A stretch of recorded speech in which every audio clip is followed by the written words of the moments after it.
না, আমি আসলে ব্যারিস্টার সাহেবের প্রতি আমার রেসপেক্ট রয়েছে। আমার আহ, আপনার লয়ার বিষয় সম্পর্কে আমি জানি যে উনি একজন প্রজ্ঞাবান লয়ার। না না কিন্তু ভাই। এই জায়গাটা একটু বেকায়দায় পড়েছি আপনার সাথে। আমার আর বলার কিছু নাই আসলে, উনি খুব বেকায়দায় আছেন। আমরা অন্য না টপিকে না না যাই। আমি একটা বেকায়দা। প্রশ্ন করি তাহলে, কোনো খ্রিস্টান নারী প্রধান হতে পারবে বাংলাদেশের, বা হিন্দু নারী তাহলে? হ্যাঁ, যদি সেটা রাষ্ট্রপ্রধান হতে অবশ্যই পারবে যদি তাকে ভোট দেয়। যেমন আপনি দেখেন 2001 সালে 4 দলীয় না, জোটে। সার্ভে শেষ করি এটা। হ্যাঁ নাতে থাকেন, আপনি এমনি বেকায়দা আছেন, আমরা একটু পরিষ্কার আপনাকে হেল্প না না করি। না না বলেন প্রথমে যদি জায়গাটা ক্লিয়ার করতে হবে, আপনার মতো বলেন শিক্ষিত মানুষ আমাদের কাছ থেকে তো অডিয়েন্স ক্লিয়ার উত্তর চায় রাজনীতির মাঠের অবশ্যই বাইরে বলেন। গিয়ে, তাই না? এবং জি জি এই জি। সৌহার্দ্যপূর্ণ পরিবেশ, আমি তো পলিটিশিয়ান না, আপনিও না। আমরা না না না একাডেমিক আপনি শিক্ষক আলোচনাটা বা মানুষ। আলোচনাটা শিক্ষাভিত্তিক। না না বলেন। আমরা তো সেই পলিটিশিয়ান। জন্যই বলছি যে আপনি খ্রিস্টান একটা নারীকে আবার বলছেন যে হতে পারে। হিন্দু নারীর ক্ষেত্রে তাহলে কি আপনার হিন্দুকে নমিনেশন দিয়েছেন? হিন্দু তো নারীকে নমিনেশন যদি দিয়ে ফেলতেন, তাহলে কি সে প্রধানমন্ত্রী বা রাষ্ট্রপতি হতে পারতো? প্রথম আমার কথা হলো মুসলিম যে বোনটা জামাত। কি অসুবিধা করবে? না, আমি আপনাকে বলি মুসলিম বোনটা না, আমার কথা হলো বাংলাদেশ জামাতে ইসলামে যদি জামাতে ইসলাম চিন্তা করে, ধরেন মাড্ডিয়ার কথা চিন্তা করে, মাড্ডিয়া যদি এমপি হতো, কারণ এখানে মাড্ডিয়াকে প্রধানমন্ত্রী বানানো হবে, জামাতে ইসলাম যদি সিদ্ধান্ত নেয় সেটা পারবে। কিন্তু জামাতে ইসলামের আমির হিসাবে কি মাড্ডিয়া কোনোদিন জামাতে ইসলামের আমির হতে এখন দ্বিতীয় পারবেন প্রশ্ন না। করি, এই আপনি তো দিস ইজ দ্য কনস্টিটিউশন দিয়ে ডিফারেন্স। সারাক্ষণ কাজ করেন। কনস্টিটিউশনাল রাইট কি এটা বলে যে আপনি তাহলে কি কনস্টিটিউশন চেঞ্জ করে ফেলবেন বাংলাদেশের নারী পুরুষের সম অধিকারটা?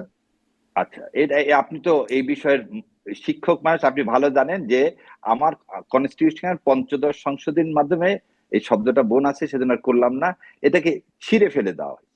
এটাকে আর ওই জায়গায় নাই। আর 72-এর যে কনস্টিটিউশন না, ডিট আমি আমি ড্রাফটেড আমি বাই ইন্ডিয়া, আশারে ভাই, আমি তো সুতরাং ওই সংবিধানের কাছে জায়গাতে যাওয়া যাবে না। যখন আমরা না, ওই বলতেছি আমাদের বিষয়ে কিছু নাই। সংবিধানটা কি, কোরআন এবং সুন্নাহ হচ্ছে আমাদের সংবিধান। তো কোরআন ও সুন্নাহর আলোকে আপনাকে সংবিধানটা অ্যাজ ইট ইজ মেনে তাহলে নিতে তো হবে। আপনি তো তাহলে তার মানে কি তাহলে তো আপনি বর্তমান শরিয়া সংবিধানটা আইনের কথা ভ্যালিড বলছেন। না? না ভ্যালিড না, বর্তমান তাহলে সংবিধানটা শরিয়া সংবিধান, না আইনে না ভ্যালিড না? করবেন। শোনেন, বর্তমান সংবিধান যদি ভ্যালিড হয় এই ভোট ভ্যালিড না, এই জুলাই সনদ ভ্যালিড না, এই জুলাই সনদ না, হানার এই ওইটা আপনারা স্যার ভাই, ক্ষমতায় কোনো গেলে কিছুই সংবিধান ভ্যালিড না। থাকবে না? স্যার ভাই, আপনারা অবশ্যই না না থাকবে, ধরে নিলাম অবশ্যই থাকবে, আমরা, অবশ্যই না থাকবে। স্যার ভাই, ধরে নেই যে আপনারা ধরে নেই যে আপনারা এমনি সময় কম পাচ্ছে, আবার আবার একটা টক শো বের হয়ে যাবো, আমি কয়েকটা কথা বলে বের হয়ে যেতে পারবেন। এই প্রশ্নগুলো রেখে যায়, আপনি উত্তর দিন। সেটা হচ্ছে যে আপনি যদি এই মুহূর্তে এই সংবিধান আসতে নেই, ইয়াটা অমূল্য। এটা ডিবেট আমরা টক শোতে অনেক করছি, আপনার সঙ্গে আমরা না সরাসরি না talk এটা টক শো না, এটা আপনি এখন বলেন যে আজকে সংবিধান এই বলছে এই নারী। সংবিধানটাকে অকার্যকর কিনা বলেন, আপনি হুম। একজন তা এই রাষ্ট্রবিজ্ঞানের ওই শিক্ষক ডিবেটটা হিসেবে। আমি যাবো না, আমার কিন্তু সংবিধানের মোড়কেই না না এখন আপনি। এটাকে পরিষ্কার করি, পরিষ্কার করি, না, এই সরকার এই কি সংবিধানের মধ্যে সরকার?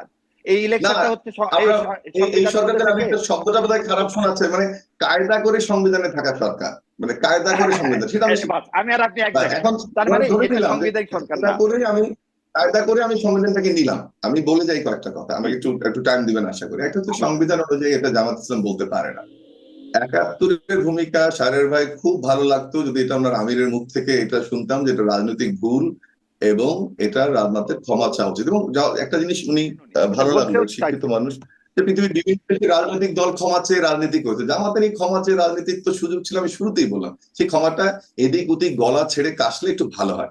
যে সুযোগটা জামাতের সামনে তৈরি হয়েছিল কয়েকটা কারণে, মোটা দাগে সেটাকে নষ্ট করেছে জামাত। একটা হচ্ছে জামাত এই মুহূর্তে কোনো ইসলামিক দল বলে আমি মনে করি না।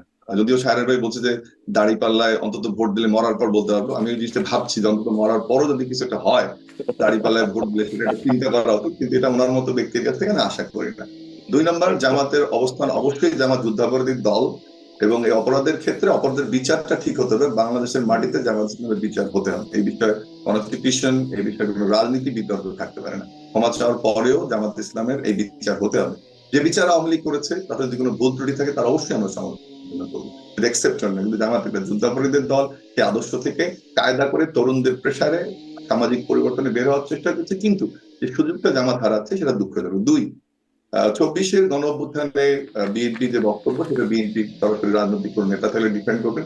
প্রসঙ্গটা যদি উঠেছে, আপনি অলরেডি বলেছেন যে গুপ্ত সুপ্ত না, বিএনপি বলেছে এটা একটা স্ট্র্যাটেজি, কিন্তু সংখ্যার আধিক্যে সবচেয়ে গুণ খুম অত্যাচার। হ্যাঁ, জামাতের সংগঠনের সাইজের তুলনায় এটা তুলনা করতে গেলে অথবা প্রপোর্শনালিটি কি হবে জানি না, বাট নাম্বারে গুম সবচেয়ে বিএনপি বেশি, হত্যাকাণ্ডের শিকার বেশি, কবরস্থানে বেশি, কিন্তু জামাতের উপরে কম, কোনো অংশে কম অত্যাচার হয়েছে। আমি একজন স্পেকটেটর না অবশ্যই না, এটা আমি আপনার সাথে স্বীকার করি, দুই দলই তারা স্বীকার করে। এটাকে বিএনপি কে ছোট করাটা, এটা এক ধরনের মিথ্যে ন্যারেটিভ দাঁড় করা, ছোট এবং আশা করেনি। করি যে হ্যাঁ সারেগার কাছ থেকে আমি এটা এক্সপেক্ট করি না।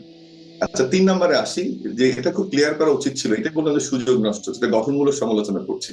এটা হচ্ছে যে এই যে পরিবর্তিত ব্যবস্থায় সারা জীবন আমি শুনেছি আমার বন্ধু বান্ধব যারা আত্মীয় স্বজন শিবির জামাতের সাথে রিলেটেড দুঃসম্পর্কে বা যাদের সাথে টুকটাক পরিচিত গুপ্ত থাকার কারণে কম সুযোগ হয়েছে, পরবর্তী সত্রপথ যখন বুঝতে শিখেছে যে সাইমন শিল্পী গোষ্ঠী নামে একটা শিল্পী গোষ্ঠী আছে, তাদের মাধ্যমে জামাতের এবার নির্বাচনী গান দুটো বানালেন, অত্যন্ত সম্মান করতাম জামাতকে, কিন্তু র্যাপার দিয়ে র্যাপ সং ইংল্যান্ড বাংলাদেশ তৈরি করে ও জায়গায় একটা শোকিয়তের জায়গায় আমি যেভাবে ইসলামকে চিন্তা করি একেবারে লিমিটেড ধারণায় নামাজ পড়া মানুষ হিসেবে, সেটা কিন্তু দারুণভাবে আঘাতপ্রাপ্ত হয়েছে। এরপরে আসি যে দ্বিচারিতার জায়গাগুলোতে সবচেয়ে বড় যে কেন জায়গাটা নারীর এই আঘাতপ্রাপ্ত হলেন, কেন ডিবেটটা ডাক্তার আমাকে, মামুন আমি আঘাতপ্রাপ্ত আসলে হলেন কোনো কেন? পাইনি। কারণ ডক্টর মামুন একটু কারণ হচ্ছে যে বলবেন? আমি আশা করেছিলাম জামাত বলবে যে এটা শরিয়া আইনের ভিত্তিতে বাংলাদেশ চলবে এবং দিস ইজ ইসলাম যা বলবে আমরা তাই করবো। সেদিক থেকে কিন্তু জামাত অনেক অংশে বিচ্যুত হয়েছে, অনেক অংশে না মানে মোটা দাগে বিচ্যুত হয়ে একটা রাজনৈতিক ক্ষমতালিপ্সু দলে পরিণত হয়েছে। একটা জিনিস জামাত ভালো করেছে, আমি am so grateful to barrister Shahriar and few other academics, তারা বাইরে ছিলেন, সেটা তারা নির্যাতনের শিকারও হয়েছিলেন আমরা জানি, অনেকে পড়াশোনা করেছেন, তাদেরকে জামাত রাজনৈতিক মোড়কে ব্যবহার করার চেষ্টা করছেন এই শিক্ষিত জনগোষ্ঠীকে, সেটি দুঃখজনক। তারা অনেক কিছু এস্টাবলিশ করার চেষ্টা করছেন, ন্যারেটিভ তৈরি করার চেষ্টা করছেন। সেই জায়গাটাতে আমি মনে করি যে এটা এই যে যারা শিক্ষিত ব্যারিস্টার ডক্টর যারা বাইরে থেকে অনেকে এসছেন আমাদের দেশে, যারা আসলেও কথা বলতে পারেনি, তাদের দ্বারা যে আমাদের একটা মিথ্যা ন্যারেটিভ ডেভেলপ করে রাজনীতিটা করার চেষ্টা করছে, তো সেটা আমি মনে করি একটা সুযোগ হারানোর চেষ্টা। এটা আলটিমেটলি লং টার্মে এই মানুষগুলোকে যদি সঠিক, যে কথাটা সাহেব ভাই বললেন, I respect you so much on this, যে মুক্তিযুদ্ধের ক্ষেত্রে ভাই আমি মনে করি এটা জামাতের ভুল।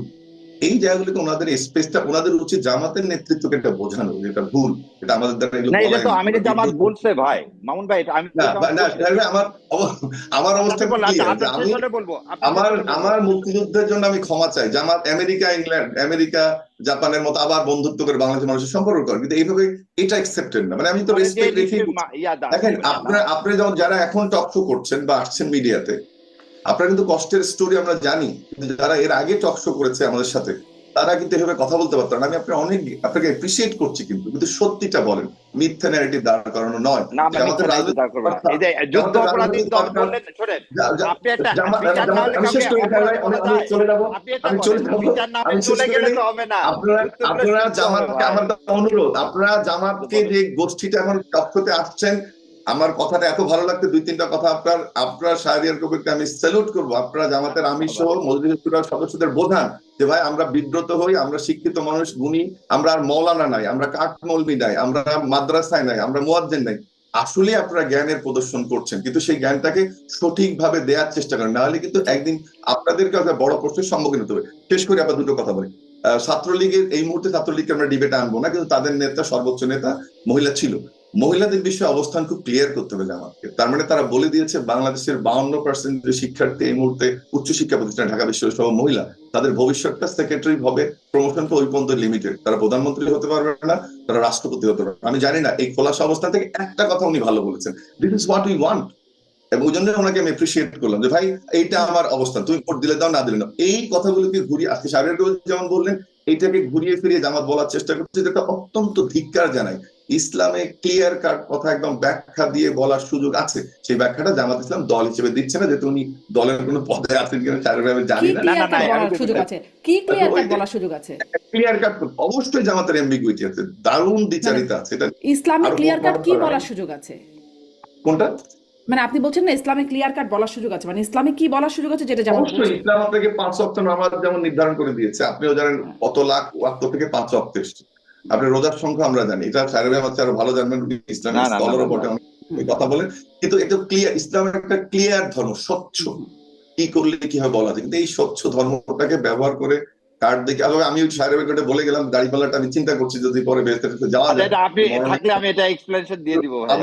আমি না কিছুক্ষণ থাকবো, দেখে নিন আপনি যেহেতু তো আমি এই পর্বটা শেষ করে এই বলে যে আইডিওলজিক্যালি ইসলাম থেকে অনেক বিচ্ছিন্ন একটা দল জামাতে পরিণত হয়েছে, এনাদের মতো মানুষদের আমরা স্বাগত জানাই, এবং জামাত যে সুযোগটা তৈরি করেছে, যারা কষ্ট করে বাইরে ছিলেন দেশে এসে পড়ালেখা করছেন, নিজেকে প্রতিষ্ঠিত, প্রত্যেকের স্টোরিটাই কঠিন। আমি অনেককে চিনি এখানে, শিশির মনির আমার হলেরই ছোট ভাই, ওর স্টোরিও জানি কত কষ্ট করে, সাহেবের ভাইয়ের স্টোরি দেখলাম।